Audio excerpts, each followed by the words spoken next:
네, 오늘 우리가 함께 살펴볼 교리문답은 제46주일입니다. 주기도문에 대해 이제 함께 살펴보는 교리문답 제46주일 제120문과 121문답을 함께 교독하도록 하겠습니다. 시편 찬송 528쪽, 529쪽에 기록되어 있는 교리문답 제46주일을 교독하겠습니다. 하이데벨 교리문답 제46주일 제120문. 그리스도께서는 왜 우리에게 하나님을 우리 아버지라 부르도록 명령하셨습니까? 우리 기도의 기초가 되어야 하는 하나님을 향한 어린아이와 같은 공경과 신뢰를 기도의 맨 첫머리에서 우리에게 일깨우시기 위함입니다. 하나님께서는 그리스도로 말미암아 우리의 아버지가 되셨으며 우리가 믿음으로 구하는 것을 지상의 우리 부모가 이 지상의 것들을 거절하는 것보다 훨씬 덜 거절하실 것입니다. 제121문. 왜 우리 아버지란 말에 하늘에 계신이란 말이 덧붙여집니까? 하나님의 천상의 위엄을 지상의 방식으로 생각하지 않도록 하기 위하여, 그리고 우리가 몸과 영혼에 필요한 모든 것을 그분의 전능하신 능력으로부터 기대하게 하기 위해서입니다. 말씀 봉사 외에는 찬송 1A장을 통해 우리의 신앙을 고백한 후 시편 25편 5절, 6절, 7절을 이어서 부르도록 하겠습니다.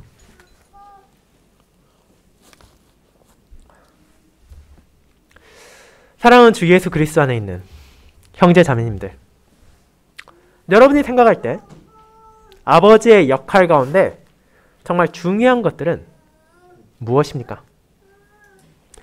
우리는 이것에 대해 몇 가지를 떠올려 볼 수 있을 것입니다. 특별히 그것은 우리 자신의 아버지와 나의 관계를 생각해 볼 때 좀 더 구체적으로 다가올지도 모릅니다. 아버지로서 주어진 가장 큰 소명은 물론 자신의 자녀를 돌보고 양육하는 것입니다.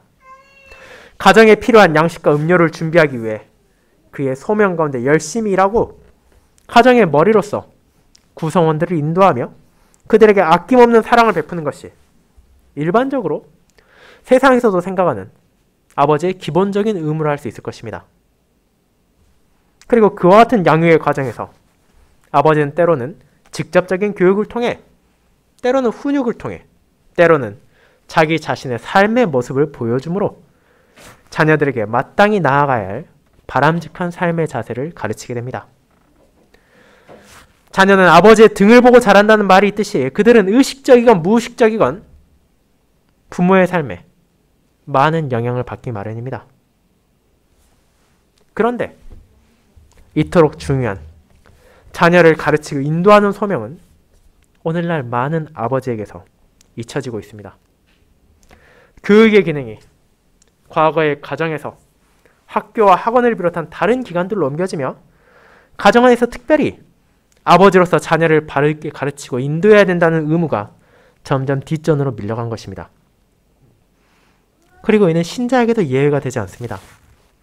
신앙을 가진 아버지를 하더라도 자기 직장에서 땀을 흘리고 집에 들어온 후에 현실적으로 자녀를 양육할 시간이 모자란 경우도 많으며 그것을 교육기관과 아내에게 떠맡기고도 자녀가 큰 문제만 일으키지 않는다면 그곳에 만족하는 사람들도 있습니다.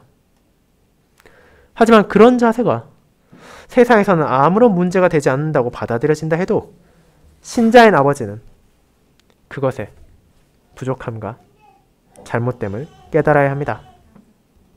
하나님께서는 자신의 진리의 말씀을 통해 아버지가 자녀를 어떻게 양육하고 인도해야 하는지를 알려주시고 그에 대한 소명까지도 주셨기 때문입니다. 그러나 동시에 그 어떤 아버지라 하더라도 자신의 노력만으로 이를 온전히 이룰 수 없다는 것을 너무나 잘 아시기에 우리는 우리의 거룩하신 하늘아버지께서 자신의 모든 자녀들을 참된 진리 가운데로 인도하신다는 것을 믿고 의지하며 고백할 것입니다. 그것이 바로 주기도문의 시작에 하늘에 계신 우리 아버지를 고백하는 이유 가운데 하나이며 거룩하신 하나님을 나의 아버지로 부르는 성도들이 경험하는 아름다운 은혜입니다. 오늘 우리는 그와 같은 하나님의 하늘 아버지로서의 인도하심을 알려주는 잠언 4장의 내용을 토대로 교리문답 제46제를 살펴볼 것입니다. 저는 이를 자신의 자녀를 바르게 인도하는 하늘 아버지란 제목으로 나누고자 합니다. 그리고 이 하늘 아버지께서 성도를 인도하는 두 가지 방식에 대해 살펴보므로 그분께서 어떻게 우리를 생명으로 인도하시며 죽음에서 멀어지게 한 죄를 고백하고 우리에게 주어진 이 부성적인 사랑 안에서 위로와 기쁨을 나누고자 합니다.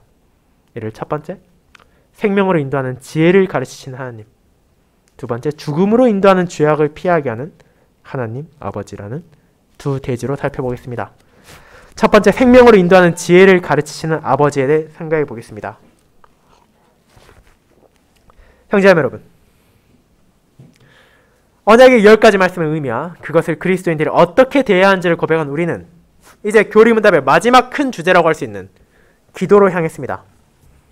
아마도 교회를 다니는 사람이라면 누구나 너무나 잘 알고 있고 심지어 아무 종교도 가지지 않은 사람조차 때때로 드리게 되는 이 기도란 대체 무엇이었습니까?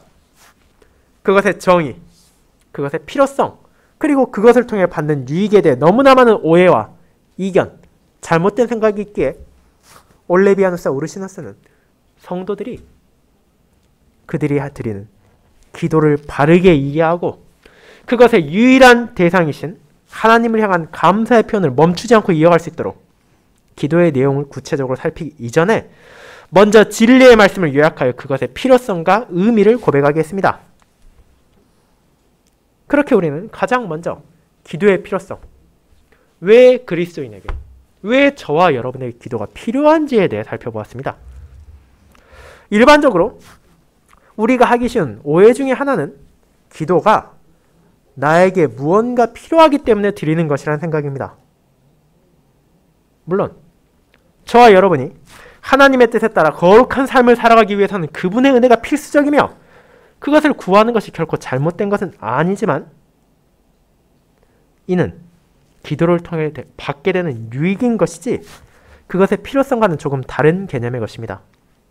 만약 그런 생각으로 우리가 기도를 드린다면 하나님의 뜻 안에서 내가 원하고 내가 요구하는 것을 내가 좋아하는 방식으로 받지 못할 때 기도에 대한 회의감을 가지게 될 것이고 그분의 뜻보다는 나의 생각과 나의 기준, 나의 판단을 우선시하는 잘못된 방향으로 나아갈 위험까지 가지고 있습니다. 그렇다면 우리는 왜 기도를 드려야 합니까? 그에 대한 가장 충분하며 확실한 이유는 다른 무엇도 아닙니다. 그것은 우리의 하나님께서 저와 여러분의 그것을 원하시기 때문입니다. 그 기도를 통해 나를 지으신 분께서, 나를 건지신 분께서, 나를 돌보고 나를 인도하시는 분께서 나와 교통하기를 원하시고 내가 그분만을 의지하기를 바라십니다. 그것이 바로 저와 여러분이 기도를 멈출 수 없으며 멈춰서도 안 되는 가장 충분한 이유입니다. 하나님께서 나에게 그것을 원하시는데 기도를 드리지 말아야 할 어떤 이유가 있겠습니까? 그렇게 성경은 계속해서 성도들로 하여금 쉬지 말고 기도드려야 한다는 것을 말하며 그것을 구약과 신약의 믿음의 선조들 안에서 실제로 보여줍니다. 무언가 보상을 기대하고 기도하는 것이 아니라 나의 감정을 해소하기 위해 기도하는 것이 아니라 오직 하나님께서 자신의 자녀들에게 원하시기에 우리는 기꺼이 그 아버지를 향해 기도로 나아가는 것입니다. 하지만 이 기도가 필수적인 것이지만 동시에 그것은 나를 위한 것이라는 사실도 우리는 잊지 말아야 합니다. 이 세상에서 우리가 지고 있는 의무 가운데 대부분은 나 자신의 직접적인 도움이 되진 않을 뿐 아니라 심지어 여러 가지 방식으로 손해가 될 때도 있습니다. 그런데 기도는 어떻습니까? 우리가 반드시 기도를 드려야 하고 그것을 심지어 쉬지 말고 드려야 한다면 그것이 마치 우리의 자유를 얽매는 내 발에 묶인 족쇄와 같은 안 좋은 것입니까? 그렇지 않습니다. 이 기도는 분명 나에게 필요한 것이지만 동시에 나를 위한 것이기 때문입니다. 그 기도 자체가 우리에게 놀라운 유익을 경험하게 만듭니다. 우리는 기도를 통해 다른 누구도 아닌 하늘 아버지께 나아가기 때문입니다. 세상 모든 사람들이 나를 저버린 것 같고 그 누구도 내 편을 들어주지 않는 것 같은 절박한 상황에서도 이 세상의 어떤 권력자보다도 어떤 부자보다도 어떤 명예로운 자와도 비교할 수 없는 지존하신 하나님께서 나와 함께 계시며 나의 말을 들어주시며 나의 기도를 귀 기울여 주신다는 사실을 우리는 기도를 통해 알게 되기 때문입니다. 그리스도 안에서 그분께서 나의 기도를 들어주시고 나의 현실을 이해하시며 나에게 필요한 모든 것을 준비하고 계십니다. 그렇기에 서로 내가 곤경과 역경을 마주할 때라 하더라도 하나님께서 이를 통해 나를 선하게 인도하신다는 사실을 확신하며 자신의 영으로서 어려움 가운데서도 우리의 믿음을 자라나게 하신다는 사실을 깨달음으로 위로를 받습니다. 그렇게 우리는 기도가 나에게 필요한 것이지만 동시에 나에게 유익한 것임을 깨닫고 그 기도를 기쁨 가운데 진심으로 갈망하여 끊임없이 드릴 수 있게 됩니다.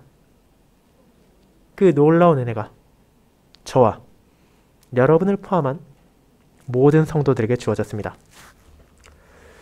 그렇게 기도의 필요성, 기도의 의미에 대해 알았다면 이제 우리는 그 기도의 대상에 대해 생각할 필요가 있습니다.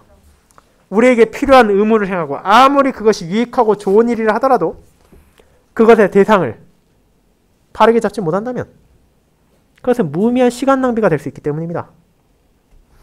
그렇다면 저와 여러분은 누구에게 기도합니까? 세상의 많은 종교들은 그들이 믿는 신적 존재, 강력한 능력을 가진 우상을 향해 제사를 드리고 기도합니다. 그리고 그들은 어떤 면에서 교회에 다니는 그리스도인들의 기도를 본질적으로 우리가 드리는 것과 아무런 차이도 없다고 느낄 수도 있습니다. 자신의 부족함을 인정하고 결국 나보다 더 강한 능력, 더 강한 권세를 가진 자에게 의지하는 것이라 생각하며 말입니다. 그러나 그런 세상의 종교들과 하나님을 섬기는 그리스도인들의 기도가 결정적으로 다른 점들이 있습니다. 그것은 비단 그런 종교가 모시는 신들이 허망한 우상에 불과하다는 사실만이 아닙니다.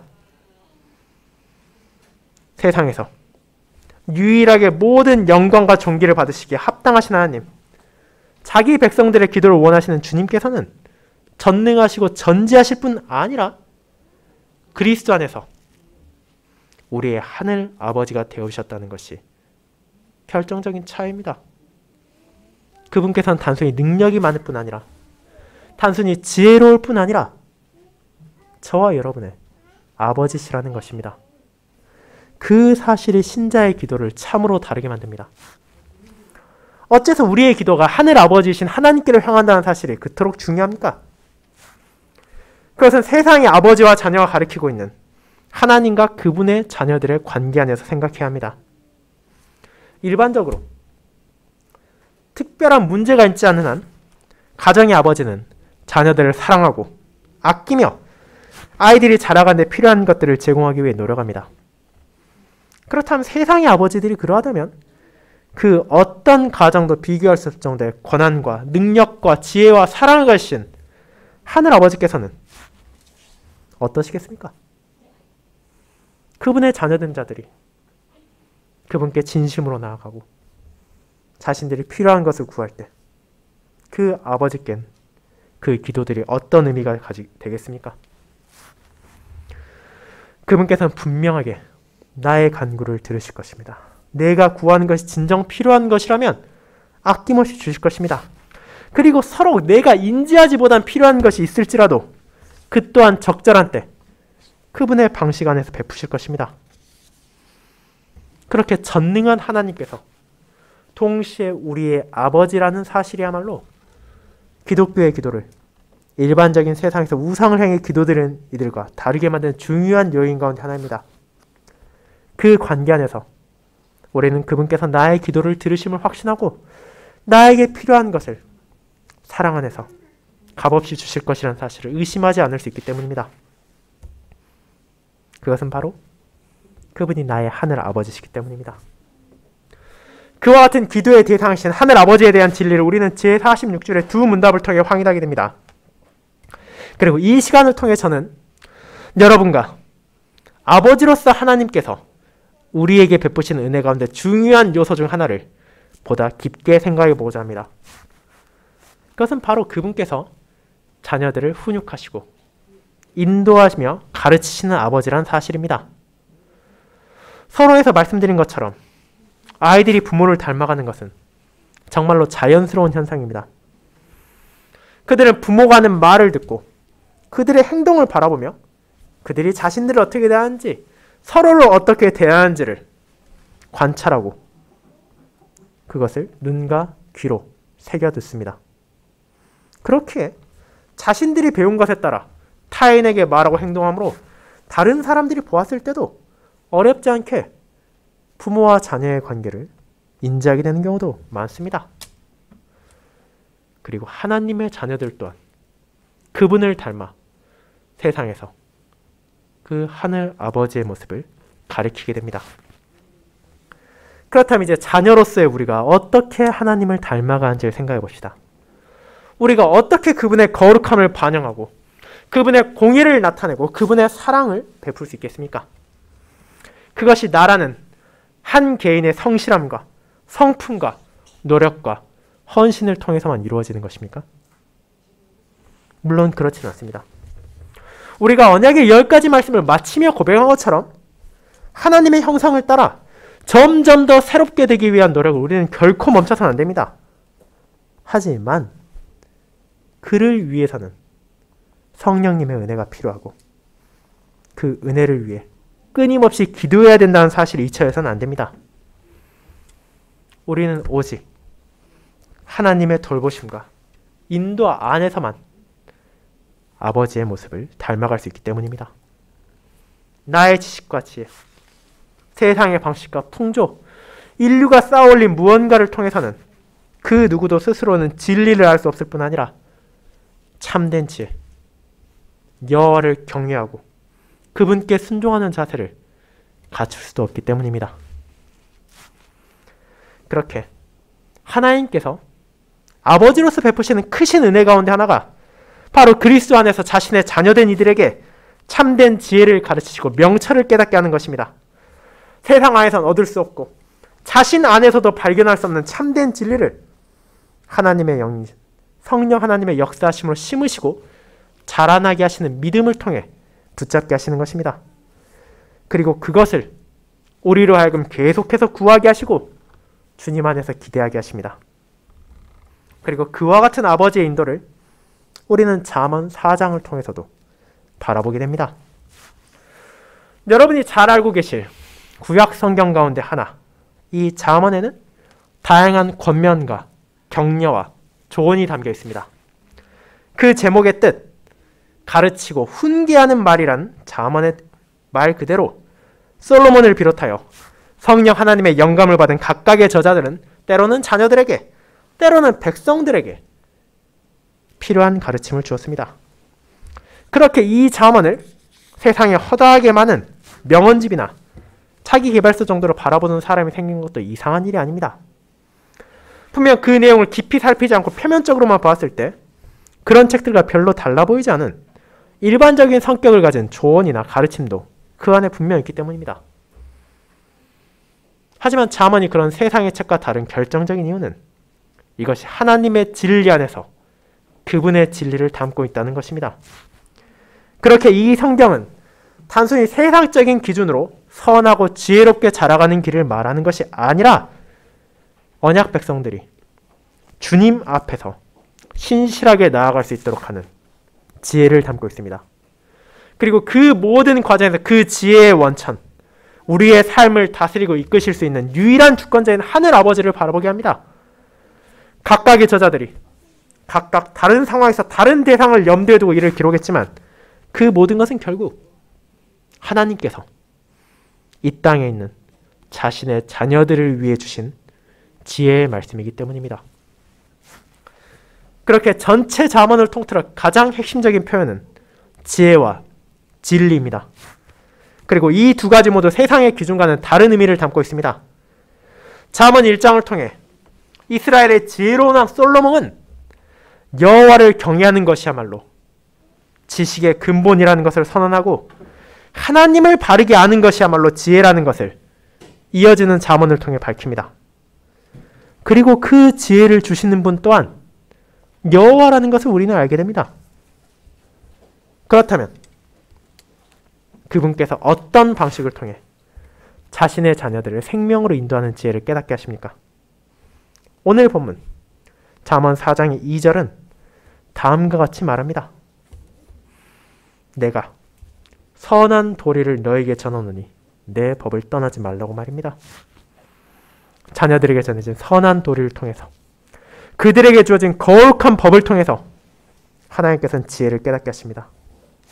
이를 일반적인 부모와 자녀의 관계 안에서만 바라본다면 그저 부모가 자신의 경험하에서 얻은 가르침을 자녀들에게 전해준다고 생각할 수 있지만 이를 영감하시고 모든 성도의 아버지이신 하나님의 뜻 안에서 바라보게 될 때 그것의 의미는 달라지게 됩니다. 그분께서는 자신의 자녀들이 스스로는 거룩함을 향해 나아갈 능력도 없고 지혜의 길을 발견할 수도 없다는 사실을 알고 계셨습니다. 그렇게 하나님은 자신의 종들을 통해 언약 백성들을 끊임없이 훈계하셨습니다. 때로는 족장들이, 때로는 선지자가, 때로는 왕이나 제사장이, 때로는 사도들이, 때로는 장로나 목사들이, 때로는 한 가정의 부모들을 통해서까지도 그분께서는 자녀들을 가르치셨습니다. 그리고 그 가르침의 근본이 되는 것은 그분의 말씀 안에서 전해진 선한 도리이자 그분의 법입니다. 그 규율은 선할 뿐 아니라 필요한 것입니다. 그 사실이 이어지는 구절에서 분명히 나타납니다. 그분의 자녀들은 너나 할 것 없이 유약한 자들입니다. 거룩하시고 온전하신 아버지와 달리 비천하고 부정한 것이 이 땅의 모든 자녀들입니다. 그러나 주님은 한없는 사랑을 그들에게 베푸십니다. 그들에게 자신의 말씀을 그 마음에 두게 하시고 그분의 명령에 순종해야 한다는 것을 알려주셨습니다. 그리고 오직 그것만이 참된 생명을 향한 길임을 어리석은 우리에게 깨닫게 하십니다. 물론 아버지의 이런 가르침 단 한 번으로 끝나지 않습니다. 아무리 머리가 좋고 두뇌가 비상한 천재라더라도 한눈에 모든 것을 파악하고 깨닫기는 어려운데 우리는 그분의 지혜 앞에서는 한없이 어리석고 부족한 존재이기 때문입니다. 그렇게 신자의 하늘아버지께서는 이 지혜를 계속해서 가르치십니다. 자녀가 어리석다 하여 포기하는 아버지가 없는 것처럼 성도들에게 끊임없는 기도를 요구하신 하나님께서는 그분 자신이 멈추지 않고 열정적으로 계속해서 우리를 훈계하고 가르치시는 것입니다. 그분께서는 자녀들에게 말하십니다. 지혜를 얻으라고, 지혜를 버리지 말라고, 지혜를 사랑하라고, 지혜가 제일이라고, 지혜를 높이라고 말입니다. 그렇게 지혜로운 길을 가르치시고 정직한 길로 인도하신 이유가 무엇입니까?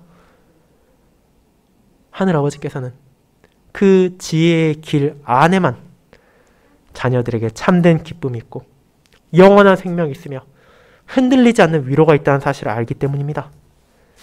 어린 자녀가 아버지를 공경하고 신뢰함으로 그의 품 안에서 평안을 찾고 안전을 경험하는 것처럼 그분을 아는 지혜에서 벗어난 자는 한순간의 안전도 존재하지 않으며 언젠간 마주할 파국을 두려워 떨게 될 뿐입니다. 그런데 하나님의 은혜로 이 지혜를 알게 되었다 하더라도 그 길을 멈추지 않고 계속해서 나아간다는 것은 결코 쉬운 것이 아닙니다. 세상의 자녀들이 부모들로부터 선한 조언과 아름다운 가르침을 듣는다 해서 다 그에 따라 살아가는 것은 아닌 것처럼 말입니다. 심지어 우리의 옛 본성과 세상과 마귀의 유혹과 공격에 의해 그 길을 끊임없이 벗어나는 것이야말로 자연스러운 것이 아닌가라는 생각이 들 뿐 아니라 참된 지혜 안에 머무르는 자들을 향한 초롱과 비웃음, 박해가 찾아오기도 하기 때문입니다. 그러나 하나님께서는 자녀들에게 무엇을 말씀하십니까? 그분께서 가르치신 지혜 안에 머무르는 자들에게 필요한 힘과 지혜까지도 주실 것을 약속하십니다. 그 길을 다닐 때 곤고하지 않도록, 달려갈 때 실족하지 않도록 함께 하시며 사랑의 손길을 베푸십니다.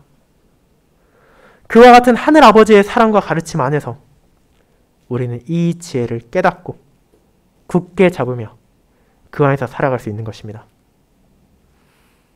그리고 우리의 하늘 아버지께서는 이 지혜를 말로만 전하신 것이 아니라 자신의 아들을 통해 보여주시기까지 하셨습니다. 자녀들이 아버지의 삶을 통해 그 가르침을 실제로 눈으로 바라보고 깨달으며 따라가는 것처럼 참 지혜, 그 자체이신 독생자를 보내심으로 그분의 공로 안에서 자녀된 부족한 자녀들이 거룩한 율법을 떠나지 않는 삶이 무엇인지를 이 세상에서 바라보게 하시고 그 안에서 생명의 길을 나아갈 수 있도록 은혜를 베푸신 것입니다. 그리고 그렇게 하심으로 하늘 아버지께서는 그분께서 끊임없이 증거하신 선한 자의 삶, 의인의 삶, 그리고 그에게 주어진 약속과 영광을 분명하게 나타내셨습니다. 그렇게 우리는 이토록 선하신 아버지의 말씀을 마음에 새기고 그분이 이루신 약속 안에서 이루어질 영광을 알게 되므로 주님의 가르침이 헛되지 않았다는 것을 확신하며 그 가르침을 붙잡으며 세상의 허망한 교훈이 아니라 영원히 변하지 않는 위로의 진리를 고백하며 살아갈 수 있게 되었습니다. 사랑하는 형제자매 여러분, 그리고 지금 이 순간에도 저와 여러분의 하늘 아버지께서 그분의 말씀을 통해 우리를 가르치기를 원하십니다. 하나님께서는 자비로우신 아버지로서 그 자녀들이 지혜와 명철을 얻기를 원하시며 아버지인 자신을 바르게 알고 그분 안에서 위로와 기쁨을 누리기를 바라시기 때문입니다. 그렇게 자신의 종들을 통해 진리를 전하신 아버지께서는 지금도 그 가르침을 열성적으로 끊임없이 말하고 계십니다. 그렇게 하늘아버지께서 우리에게 거룩한 열매를 통한 감사의 열매를 맺는 삶의 방식을 알려주시고 복음으로 우리가 그런 삶을 살아갈 수 있는 은혜를 깨닫게 하셨기에 저와 여러분은 성령 하나님의 역사하심으로 이 가르침을 굳게 붙잡고 그에 따라 살아가는 특권을 누리게 되었습니다. 이 세상에 그 어떤 아버지도 줄 수 없는 진리를 배웠으며 그 진리 안에서 살아가기 위해 필요한 모든 것들을 기도로 구할 수 있게 된 것입니다.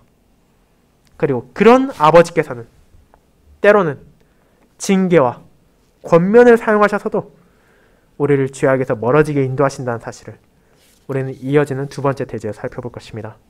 그것이 두 번째, 죽음으로 인도하는 죄악을 피하게 하시는 아버지입니다. 성도 여러분, 자신에게 주어진 소명을 다하기 위해 아버지들은 자녀들에게 마땅히 선을 가르치고 규율을 전하지만 거기에서 멈추지 말고 알려줘야 하는 것이 더 있습니다. 그것은 바로 아이들이 나아가서는 안 될 악하고 위험한 길을 가지 못하게 하는 것입니다.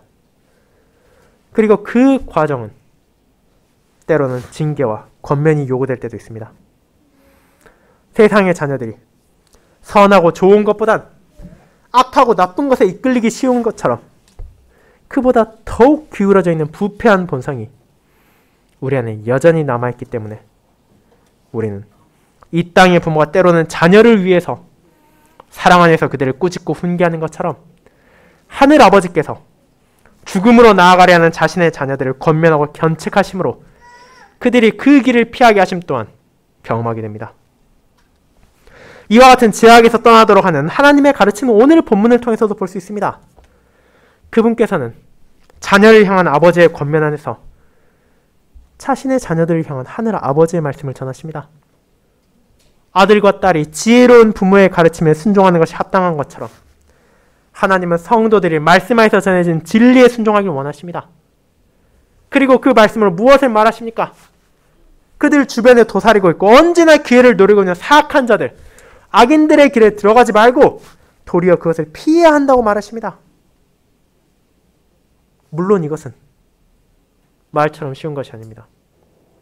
자신의 또래 친구들, 직장의 동료들, 이웃 사촌들이 너나 할 것 없이 그 길을 나아가고 있으며 심지어 그 방식을 따르는 것을 즐거워하고 기뻐하고 있는데 나 혼자 그것을 외면한다는 것은 반발을 불러올 뿐 아니라 그에 대한 대가까지도 요구하기 때문입니다. 그러나 지혜로운 아버지께서 그 길을 가지 못하게 하는 이유가 무엇입니까? 그것은 그저 자신이 경험하지 못했으니, 자신이 모르는 것이니 불안하며 가지 못하게 하는 것이 아닙니다. 이 지혜로우신 아버지께서는 그 길의 끝에 무엇이 기다리고 계신지 압니다. 세상의 길을 나아가고 불의의 떡을 먹으며 강포의 술을 마신다는 것은 그 순간순간에는 기쁘고 즐겁고 포만감이 느껴질지 모르지만 마치 아무것도 보이지 않는 캄캄한 산길을 나아가는 것처럼 위험한 것이며 언제 넘어지고 언제 떨어질지 모르는 불안불안한 외줄타기를 하는 것과 마찬가지입니다. 심지어 균형을 아무리 잘 잡고 줄타기에 익숙한 사람이라도 언젠가는 떨어질 수밖에 없는 그 끝이 절벽인 길을 나아가는 것이기에 하늘 아버지께서는 자신의 자녀들에게 그 길을 나아가서는 안 된다고, 그 길을 피해야 한다고, 그 길에 가지 말라고 경고하시고 주의를 주십니다. 하지만 그토록 아름다운 은혜의 말씀을 들은 성도라 하더라도 여전히 어리석고 잘못된 행동을 하는 경우도 허다합니다. 그런 경우가 찾아올 때 하나님께서는 자신의 자녀를 진정으로 생각하는 아버지가 파멸을 향해 질주한 아이를 어떻게든 막으려 하는 것처럼 그 자녀들을 제지하십니다. 그리고 그것은 단순히 말로만 끝나지 않습니다. 어리석은 이스라엘 백성들이 하나님의 뜻을 거부하고 그들에게 전해진 선한 도리와 거룩한 법을 벗어났을 때 주님께서는 자신의 종들을 사용하셔서 회개를 촉구하셨지만 그런 부름을 계속해서 거부한 이들을 마침내 벌하시어 그들의 잘못이 무엇인지 깨닫게 하셨습니다. 자신의 자녀들은 악인의 길 안에서 자기들이 무엇에 걸려 넘어졌는지도 깨닫지 못한 채 멸망에 처하게 하지 않으시고 아버지의 징계를 통해 죄를 알고 악을 깨달으며 회개하고 바른 길로 돌아오게 하신 것입니다. 그렇게 잠언의 앞선 3장에는 이런 표현이 나옵니다. 내 아들아, 여호와의 징계를 경히 여기지 말라. 그 꾸지람을 싫어하지 말라. 대저 여호와께서 그 사랑하시는 자를 징계하시기를 마치 아비가 그 기뻐하는 아들을 징계함 같이 하시니라. 잠언 3장 11절 12절입니다. 아비가 기뻐하는 자녀를 징계하는 것이 어찌 달갑고 즐겁겠습니까? 그럼에도 불구하고 자녀를 사랑하는 아버지라면 그들이 잘못된 길을 나아갈 때 그들을 꾸짖고 필요하다면 징계하는 것처럼 주님께서는 과거에도 지금도 그리고 앞으로도 필요하다면 그분께서 사랑하시는 자녀들을 꾸짖는 것을 아끼지 않으심으로 그들이 죄에서 떠나 의의 길로 돌아와 생명 가운데 살아갈 수 있도록 하실 것입니다.